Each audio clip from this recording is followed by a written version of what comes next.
सर्वेभ्यो नमो नमः। आज हम अष्टमी कक्षा के संस्कृत विषय के तृतीय पाठ डिजी भारतम के प्रश्न अभ्यास करेंगे। तो आइए शुरू करते हैं इसके प्रश्न अभ्यास। सबसे पहला प्रश्न है, अधोलिखितानां प्रश्नानां उत्तराणि एक पदेन लिखत।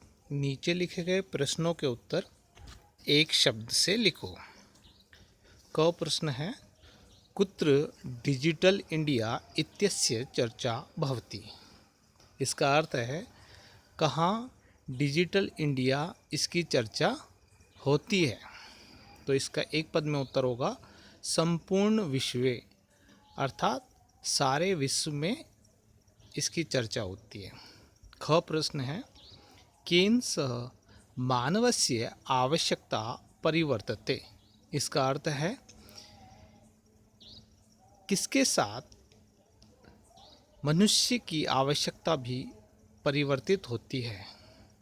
तो इसका उत्तर है काल परिवर्तनेन, अर्थात समय परिवर्तन के साथ अथवा समय परिवर्तन के द्वारा ही आवश्यकता भी परिवर्तित होती है।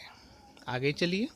ग प्रश्न है, आपने वस्तूनां क्रय समय केषाम अनिवार्यता न भविष्यति। अर्थात बाजार में वस्तुओं को खरीदते समय किसकी अनिवार्यता नहीं होगी। उत्तर है रुपये का नाम, अर्थात रुपयों की। घ प्रश्न है, कस्मिन् उद्योगे वृक्षाः उपयुज्यन्ते। अर्थात किस उद्योग में पेड़ उपयोग में लाए जाते हैं। तो उत्तर है कर्गोद्योगे। कर्गोद्योगे का अर्थ है कागज के उद्योग में, करगद प्लस उद्योगे, कागज के उद्योग में पेड़ प्रयोग में लाए जाते हैं। आगे चलिए। अगला प्रश्न है, अद्य सर्वाणि कार्याणि केन साधितानि भवन्ति। अर्थात आज सारे कार्य किसके द्वारा साधे जा रहे हैं, साधित हो रहे हैं। तो उत्तरम अस्ति चल दूरभाष यंत्रेण। चल दूरभाष यंत्र के द्वारा सारे कार्य साधित होते हैं। चल दूरभाष यंत्र का अर्थ है मोबाइल फोन। आगे चलिए। दूसरा प्रश्न है, अधोलिखितान प्रश्नान पूर्ण वाक्येन उत्तरत। इसका अर्थ है नीचे लिखे गए प्रश्नों के उत्तर पूर्ण वाक्य में दो। प्राचीन काले विद्या कथम गृह्यते इसमें। प्राचीन समय में विद्या कैसे ग्रहण की जाती थी। इसका उत्तर है प्राचीन काले विद्या श्रुति परंपरया गृह्यते स्म। प्राचीन समय में विद्या श्रुति परंपरा से ग्रहण की जाती थी। श्रुति परंपरा का अर्थ है सुनने और बोलने से, और श्रुति का मतलब होता है सुनना, सुन करके ही ग्रहण कर ली जाती थी। ख प्रश्न है, वृक्षाणाम कर्तनम कथम न्यूनताम यास्यति। अर्थात पेड़ों को काटे जाने को किस प्रकार से कम किया जा सकेगा। उत्तरम संगणकस्य अधिकाधिक प्रयोगेण वृक्षाणाम कर्तनम न्यूनताम यास्यति। अर्थात कंप्यूटर के अधिक से अधिक प्रयोग के द्वारा पेड़ों को काटे जाने में न्यूनता की जा सकेगी या हो जाएगी। ग प्रश्न है, चिकित्सालये कस्य आवश्यकता अद्य नानुभूयते। चिकित्सालय में किसकी आवश्यकता आज अनुभूत नहीं की जाती है या अनुभव नहीं की जाती है। ऐसी कौन सी चीज़ है जिसकी आवश्यकता आज अनुभव नहीं होती है। तो उत्तर है चिकित्सालय रूप्यकाणाम आवश्यकता अद्य नानुभूयते। तो इसका उत्तर है रूप्यकाणाम। चिकित्सालय में रुपयों की आवश्यकता आज अनुभव नहीं की जाती है। अगला प्रश्न है, वयम कस्याम दिशि अग्रे सरामः, हम सब किस दिशा में आगे बढ़ रहे हैं। तो उत्तर है वयम डिजि भारतम इत्यस्याम दिशि अग्रे सरामः, हम सब डिजि भारत इसके दिशा में आगे बढ़ रहे हैं। डिजि भारतम का अर्थ है डिजिटल इंडिया, तो डिजिटल इंडिया की तरफ हम आगे बढ़ रहे हैं। आगे चलते हैं। अगला प्रश्न है, वस्त्रपुटके केषाम आवश्यकता न भविष्यति।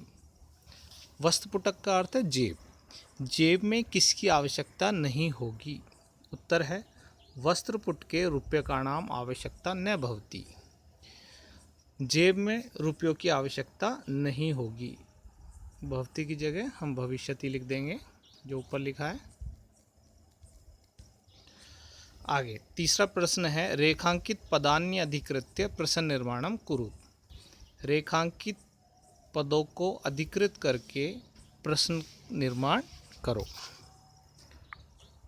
प्रश्न है, भोजपत्रोपरि लेखनम आरब्धम, भोजपत्रों के ऊपर लिखना आरंभ हुआ। तो इसका हम प्रश्न निर्माण करेंगे।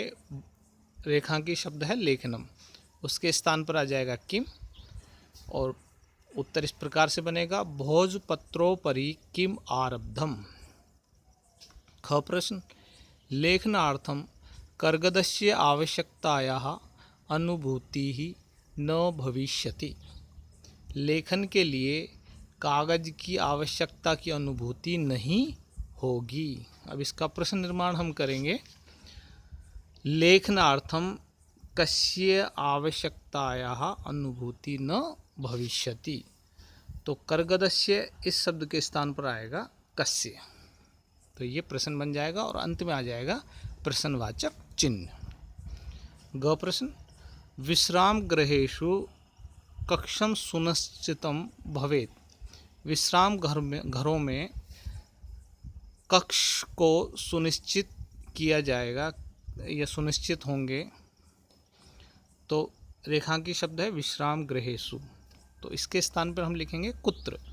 कुत्र कक्षम सुनिश्चितम भवेत्, कहाँ कक्ष, कक्ष मतलब कमरे, सुनिश्चित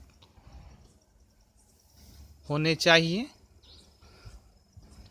सुनिश्चित का मतलब रिजर्व करना। आगे चलते हैं। सर्वाणि पत्राणि चल दूरभाष यंत्रे सुरक्षितानि भवन्ति। सारे पत्र चल दूरभाष यंत्र में सुरक्षित होते हैं। तो रेखांकित शब्द है चल दूरभाष यंत्रम, तो उत्तर होगा सर्वाणि पत्राणि कुत्र सुरक्षितानि भवन्ति, और उसके बाद प्रश्नवाचक चिन्ह लग जाएगा। अंत में आप भवन्ति जरूर लिख दें इसमें और प्रश्नवाचक चिन्ह लगाते। तो सभी पत्र कहाँ सुरक्षित होते हैं। अगला प्रश्न है, वयम उपचारार्थम चिकित्सालयम गच्छामः। हम सब उपचार के लिए चिकित्सालय जाते हैं। तो प्रश्न निर्माण होगा, वयम किमर्थम चिकित्सालयम गच्छामः। हम सब किस लिए चिकित्सालय जाते हैं। तो ये प्रश्न निर्माण के प्रश्न हमारे समाप्त हो गए। अब आगे चलते हैं। 4 नंबर का प्रश्न है, उदाहरणम अनुसृत्य विशेषण विशेष्य मेलनम कुरुत। उदाहरणम अनुसृत्य, उदाहरणों का अनुसरण करते हुए विशेषण विशेष्य का मेल करो। जैसे यथा करके दिया है विशेषण और विशेष्य। विशेषण है संपूर्ण, विशेष्य हो गया भारतीय। अब शब्द यहाँ है मौखिकम, मनोगतः, टंकिता, महान, मुद्रा विहीन। और सामने 1 नंबर पे दिया है ज्ञानम, उपकारः, काले, विनिमय, कार्याणि। इनको हमें मेलित करना है। तो आगे चलते हैं। मैंने इसको यहाँ मेल कर दिया है इनका, आप देख लीजिए। मौखिक का होगा ज्ञान के साथ, मौखिकम ज्ञानम, मनोगते काले, टंकितानि कार्याणि महान उपकारः मुद्रा विहीन विनिमय। इसमें कुछ में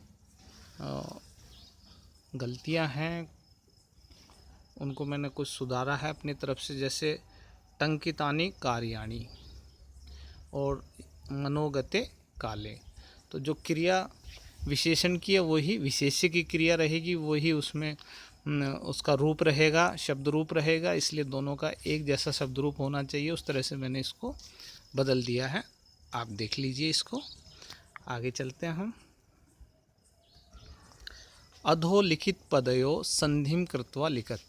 नीचे लिखे गए पदों की संधि करके लिखो। संधि का मतलब होता है जोड़ना, मिलाना। तो अब हम इनको मिला देंगे। तो आइए, पदस्य प्लस अस्य पदस्यास्य, तालपत्र उपरि तालपत्रोपरि, च प्लस अतिष्ठत चातिष्ठत, कर्गद प्लस उद्योगे कर्गोद्योगे, क्रय प्लस अर्थम क्रयार्थम, इति प्लस अनयो इत्यन्यो, उपचार प्लस अर्थम उपचारार्थम। तो स्वर संधि के भेद आए हैं। ये स्वर संधि के भेद पे मैंने पहले वीडियो बनाया हुआ है, आप उसको देख सकते हैं। तो कहीं पर गुण संधि है, कहीं यण संधि है, कहीं दीर्घ संधि है, इस तरह से मिली हुई संधियां हैं इसमें, उनको आप समझ सकते हो। अब अगले प्रश्न पे चलते हैं हम। उदाहरणम अनुसृत्य अधोलिखितेन पदेन लघु वाक्य निर्माणम कुरु।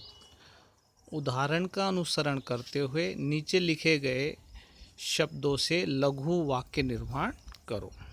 जैसे यथा जिज्ञासा, मम मनसि वैज्ञानिकानां विषये जिज्ञासा अस्ति। मेरे मन में वैज्ञानिकों के विषय में जिज्ञासा है। जिज्ञासा का अर्थ होता है जानने की इच्छा। अब पहला प्रश्न है को आवश्यकता, इससे हमें वाक्य बनाना है।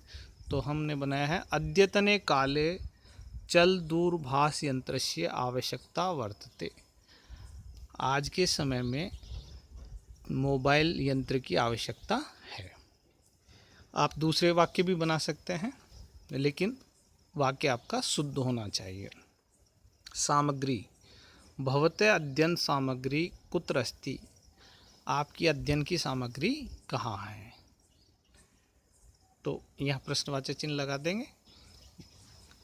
अब है पर्यावरण सुरक्षा। पर्यावरण सुरक्षा अस्माकं कर्तव्यम। पर्यावरण की सुरक्षा हमारा कर्तव्य है। विश्राम गृहम, नगरे एकम सुंदरम विश्राम गृहम अस्ति। नगर में एक सुंदर विश्राम घर है। इस तरह छठा प्रश्न समाप्त हो जाता है। अब चलते हैं सातवें प्रश्न की ओर। सातवां प्रश्न हमारे सामने है। उदाहरणानुसारम कोष्टक प्रदत्तेषु पदेषु चतुर्थी प्रयुज्य रिक्त स्थान पूर्तिम कुरु। इसका अर्थ है उदाहरण के अनुसार कोष्टक में दिए गए पदों में चतुर्थी का प्रयोग करके रिक्त स्थान पूर्ति करो। चतुर्थी का मतलब होता है चतुर्थी विभक्ति। चतुर्थी विभक्ति का आपको प्रयोग करना है। तो यथा है भिक्षुकाय धनम ददातु, भिखारी को धन दो।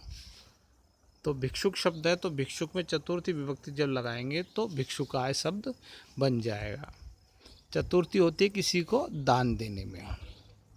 किसी को कोई चीज़ यदि आप देते हैं तो जिसको दी जाती है उसमें चतुर्थी विभक्ति का प्रयोग किया जाता है। जिस कारक में भी आता है संप्रदान के लिए। पहला प्रश्न है क छात्राय पुस्तकम देहि। तो यहाँ कोष्टक में शब्द है छात्र। छात्र में चतुर्थी विभक्ति लगाएंगे तो छात्राय, छात्र को पुस्तक दो। अहम निर्धनाय वस्त्रम ददामि। मैं निर्धन को वस्त्र देता हूँ। कोष्टक में शब्द है निर्धन, तो चतुर्थी विभक्ति बना करके ये शब्द बनेगा निर्धनाय। लतायै पठनम रोचते। लता को पढ़ना अच्छा लगता है। यह लता शब्द है और लता की चतुर्थी विभक्ति में बनेगा लतायै। अब यहाँ दा की जगह, दा धातु की जगह रुच धातु आई है, तो रुच्यर्थम प्रियमाणे, ऐसा व्याकरण का नियम है कि रुच्यर्थक धातुओं के प्रयोग में भी चतुर्थी विभक्ति का प्रयोग किया जाता है, इसलिए यहाँ लतायै शब्द का प्रयोग किया गया है। रमेश सुरेशाय अलम, रमेश सुरेश के लिए पर्याप्त है। यहाँ सुरेश शब्द है, सुरेश के साथ चतुर्थी विभक्ति लगा करके करेंगे सुरेशाय। अलम का अर्थ है पर्याप्त। तो अलम, बसट, योगाच्य, इन शब्दों के प्रयोग में भी चतुर्थी विभक्ति को उपयोग में लाया जाता है। ये कुछ शब्द हैं, उन शब्दों के योग में जो कि उपपद विभक्ति जिसे कहा जाता है। तो अलम, बसट, योगाच्य ऐसा नियम आता है, इन शब्दों के प्रयोग में भी चतुर्थी विभक्ति का प्रयोग किया जाता है। अध्यापकाय नमः, अध्यापक को नमस्कार। यहाँ कोष्टक में शब्द है अध्यापक और चतुर्थी विभक्ति का प्रयोग करने से शब्द बनेगा अध्यापकाय।